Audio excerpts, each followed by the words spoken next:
साधयति संस्कार भारते नवजीवनं साधयति संस्कार भारते नवजीवनं प्रणवमूलं प्रगतिशीलं प्रखरराष्ट्रविवर्धकं शिवं सत्यं सुन्दरम् अभिनवं संस्करणोद्यमं साधयति संस्कार भारते नवजीवनम्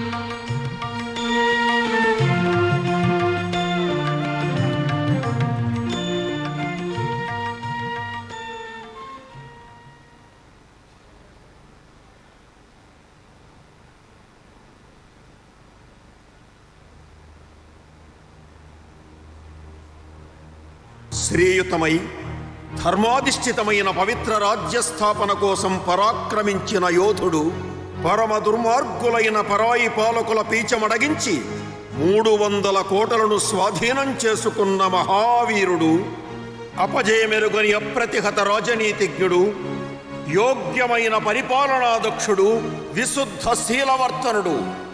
అతడే హిందూ స్వరాజ్యాధినేత శ్రీ ఛత్రపతి శివాజీ.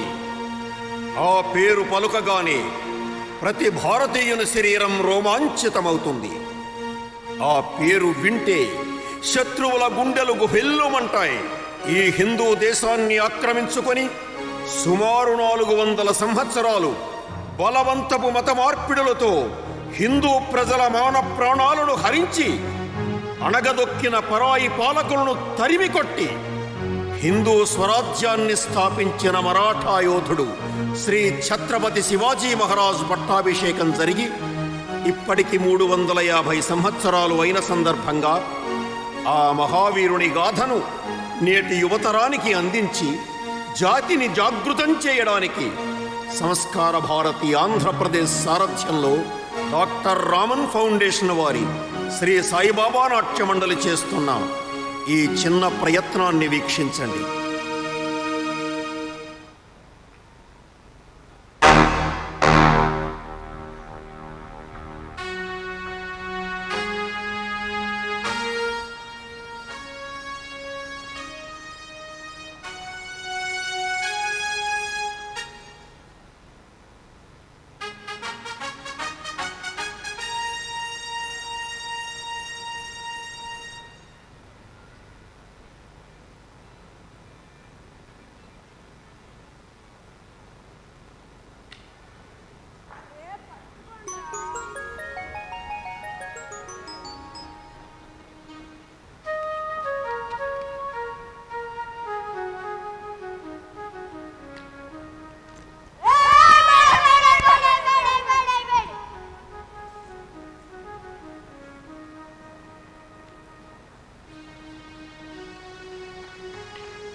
పేరేంటి?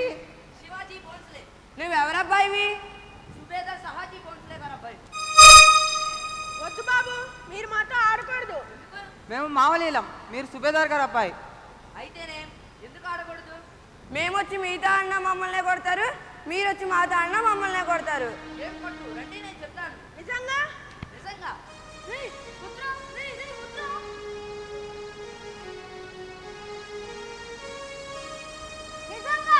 రండి.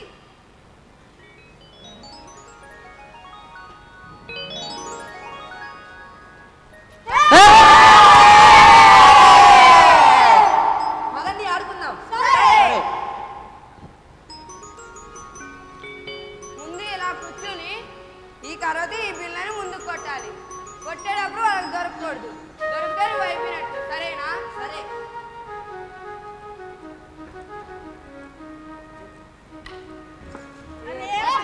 పట్టుకోండి రా.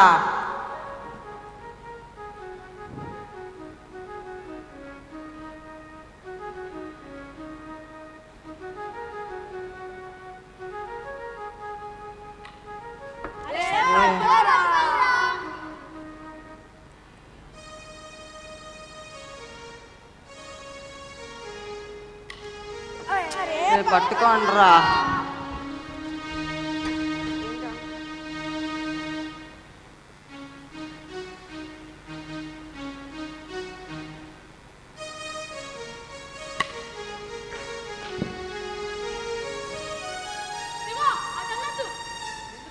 అక్కడ ఇనప స్తంభం ఉంది. అంటే ఆ ఇనప స్తంభాన్ని ఎవరు ముట్టుకున్నా వాళ్ళు వచ్చి చంపేస్తారు. ఎవరు? సాయిబులు. అంటే మేసాలు లేకుండా గడ్డం ఒకటి పెంచుకుంటారే వాళ్ళు. వాళ్ళు ఎందుకు చంపుతారు? వాళ్ళ ఆ చిన్న పిల్లకి వచ్చి మన వాళ్ళందరినీ కొట్టి మన గుళ్ళని పాల్గొట్టేశారు. ఈ భూముల్లో ఎవరు వ్యవసాయం చేసి పంటలు పండించినా వాళ్ళని చంపేస్తామని, అదిగో అక్కడ మన చాలా మధ్యలో ఇనుప స్తంభం పాతి దానికి వాళ్ళు చెప్పులు దండ వేశారు. అప్పటి నుంచి అక్కడికి ఎవ్వరూ వెళ్ళరు. వాళ్ళకి మనమంటే ఎందుకు అంత కోపం? ఏమో నాకు తెలియదు. నాకు తెలుసు నేను చెప్తాను. చెప్పు. వాళ్ళ గ్రంథంలో సాయిబులు కాని వాళ్ళందరినీ చంపేయమని రాశారంట. అందుకే వాళ్ళందరినీ చంపేస్తారు. తప్పు. అన్ని మత గ్రంథాలు మంచిగా చెప్తాయి అని మా గురుదేవులు చెప్పారు. నీకేం తెలియదు. ఆ గుళ్ళని చూసే వాళ్ళు పగలు కొట్టేశారు. దానికి అంత కోపం ఎందుకు? మామూలుగా నవ్వుతూ చెప్పొచ్చుగా. వారికి నవ్వురాదు. వాళ్ళ అమ్మని నాన్ని ఆ స్తంభం పాత్రలో చంపేసి వాళ్ళ అక్కని ఎత్తుకోరు. వాళ్ళ అప్పులతో ఆగే ఉంటారు. వారికి ఎవ్వరూ లేరు. ఈ రోజు నుంచి నువ్వు నేను ఒక జట్టు. నువ్వు నాకు తమ్ముడివి, నేను నీకు అన్నయ్యని. మనమంతా స్నేహితులం, కలిసి ఆడుకుందాం, సరేనా? సరే.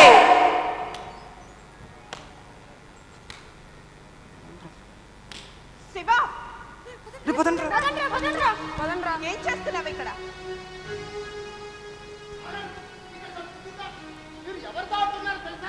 దాదాజీ నమస్కారం, క్షమించండి. వాళ్ళు నా దగ్గరికి రాలేదు. నేనే వాళ్ళ దగ్గరికి వెళ్ళి నన్ను ఆడించమని చెప్పాను. నిన్ను చదువుకోవటానికి దాదాజీ దగ్గరికి పంపిస్తే ఇక్కడ ఏం చేస్తున్నావు? ఇంటికి రాకుండా ఎంత కంగారు పడ్డానో తెలుసా? ఇంటికి వస్తుంటే దారిలో వాళ్ళు ఆడుకుంటున్నారు. నేను కూడా వెళ్ళి నాకు నేర్పమని అడిగితే నాకు కూడా నేర్పారు. వాళ్ళంతా చాలా మంచి వాళ్ళమ్మా. సరే సరే, ఇప్పటికే కాలాతీతమైంది. ఇంటికి వెళదాం పద. పిల్లలు మీరు వెళ్ళిరండి. అమ్మా నేను కాసేపు ఆడుకుంటాను. ఇప్పటి వరకు ఆడింది చాలు, పద ఇంటికి. చదువుకుందు కానీ. ఎప్పుడు చదివేనా? ఎప్పుడో చదివేశా. అయితే ఇప్పుడు అడుగుతాను. ఎప్పుడు నువ్వే అడుగుతావా? ఇప్పుడు నేను కొన్ని ప్రశ్నలు అడుగుతా, నువ్వు సమాధానం చెప్పు. ఏమడుగుతావు? అడుగు. మన చుట్టుపక్కల ఉన్న గుళ్ళు కస్తా గణపతి దేవాలయం ఎలా కూలిపోయాయి? ఆ విగ్రహాలని ఎవరు పగలగొట్టారు? దుర్మార్గులు. చెప్పనివ్వండి దాదా, వీడికి అన్ని విషయాలు తెలియాలి. దాదాజీ ఎప్పుడు అడిగినా అలాగే అంటారు. నువ్వు చెప్పమ్మా. దుర్మార్గులైన ముస్లిం పాలకులు మన హిందూ దేశాన్ని కొల్లగొట్టి మన సంస్కృతి సాంప్రదాయాలను నాశనం చేసేయడానికి మన దేవాలయాన్ని ధ్వంసం చేస్తున్నారు. మరి మన వాళ్ళు ఎదిరించలేదా? ఎదిరించిన వాళ్ళని నిర్దాక్షిణ్యంగా చంపేశారు నాయన. ఎందుకు? మన వాళ్ళకు బలం లేక? ఐకమత్యం లేక సాంప్రదాయాలను నాశనం చేస్తున్నారు. సంస్కృతి సాంప్రదాయాలంటే బట్టలు కట్టుకొని గుడికెళ్ళి పూజ చేసుకోవడం కాదా? కాదు.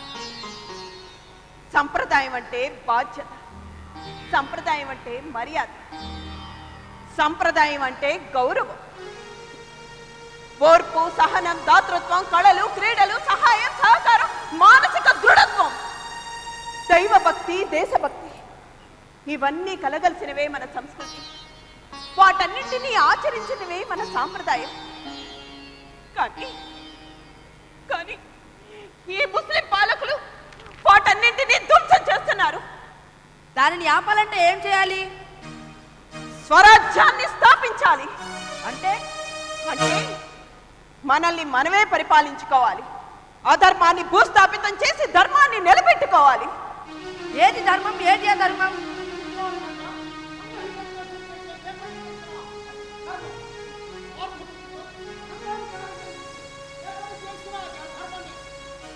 ధర్మస్థాపన చేయాలంటే ఏం చేయాలి? దుష్ట శిక్షణ, శిష్ట రక్షణ చేయాలి. అంటే దానిని ఇంతకు ముందు ఎవరు చేయలేదా? ఇద్దరు గొప్ప వ్యక్తులు చేశారు. ఎవరు? శ్రీరాముడు, శ్రీకృష్ణుడు. ఎలా? వాళ్ళిద్దరూ అన్యాయాన్ని ఎదిరించారు, అక్రమాల్ని నిరోధించారు. బలహీనులను రక్షించి సమాజాన్ని ధర్మపదం వైపు నడిపించారు. అందుకే అందుకే వాళ్ళంతా గొప్ప వ్యక్తులయ్యారు. వాళ్ళిద్దరిలో ఎవరు గొప్ప? రామాయణ కాలానికి రాముడు గొప్ప, మహాభారత కాలానికి కృష్ణుడు గొప్ప. మరి ఈ కాలంలో శివాజీ గొప్ప. ఆయన ఎవరు? నువ్వే. నేనా? అవును, నువ్వే. నువ్వే అంతటి గొప్పవాడివి కావాలి. ఆ కాలంలో శ్రీరాముడు శ్రీకృష్ణుడు నాటి దుర్మార్గులను వధించి ధర్మస్థాపన చేశారు. ఈ కాలంలో ఆ పని నువ్వే చెయ్యాలి. చేస్తావా? చేస్తాను. నీ కోరిక ప్రకారం నేను దుష్ట శిక్షణ శిష్ట రక్షణ చేసి ధర్మ పరిరక్షణ చేస్తాను.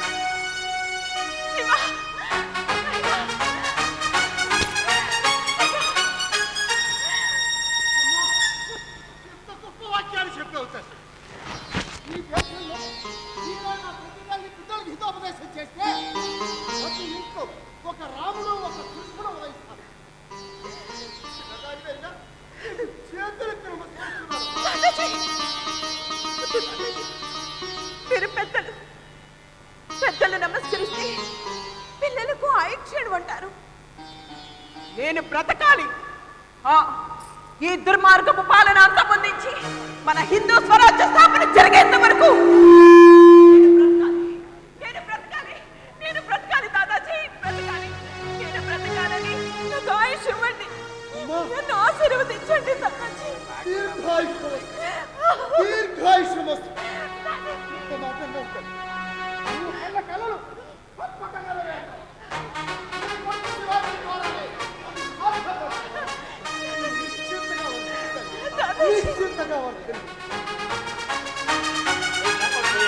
అరే రండ్రా రండ్రా.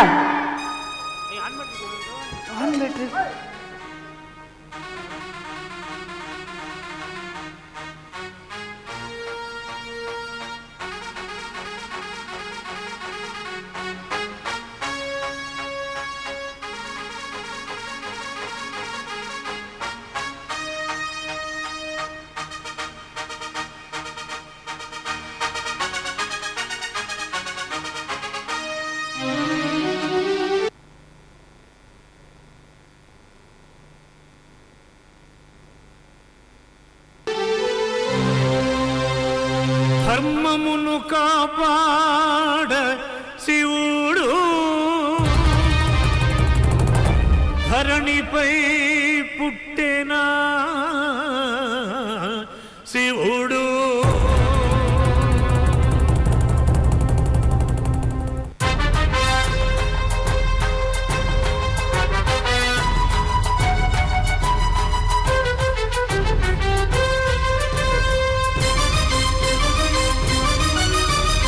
ధర్మమును కాపాడ శివుడు ధరణిపై పుట్టిన శివుడు.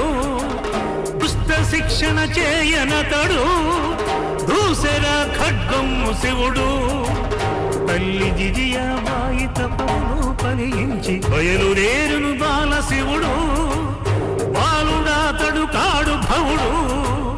మట్టిలో మణులైన మావలే వీరులతో పట్టుబట్టి యుద్ధ దట్టీలు కట్టించి జట్టు కట్టెను బాల శివుడు. బొట్టు పెట్టెను వారి కపుడు.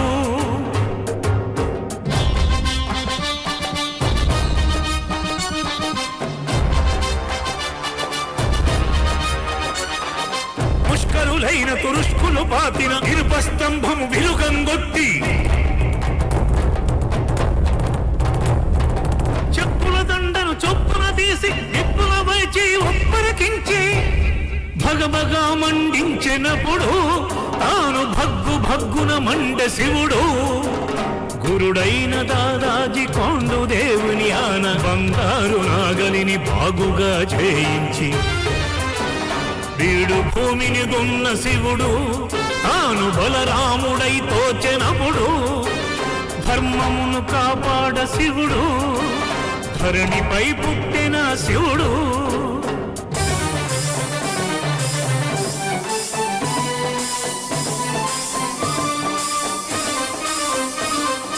కత్తియు యుద్ధము మల్ల యుద్ధము గజారోహణము గుర్రపు స్వారీ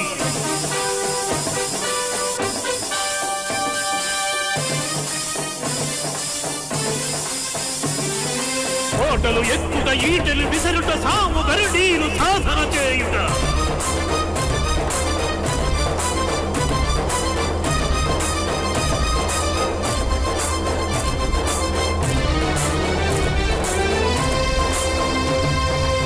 చాలా నేర్చిన ఘనుడు శివుడు అన్నిటా మునగాడు అతడు యుద్ధ వ్యూహమునందు శివుడు తాను పార్థుడై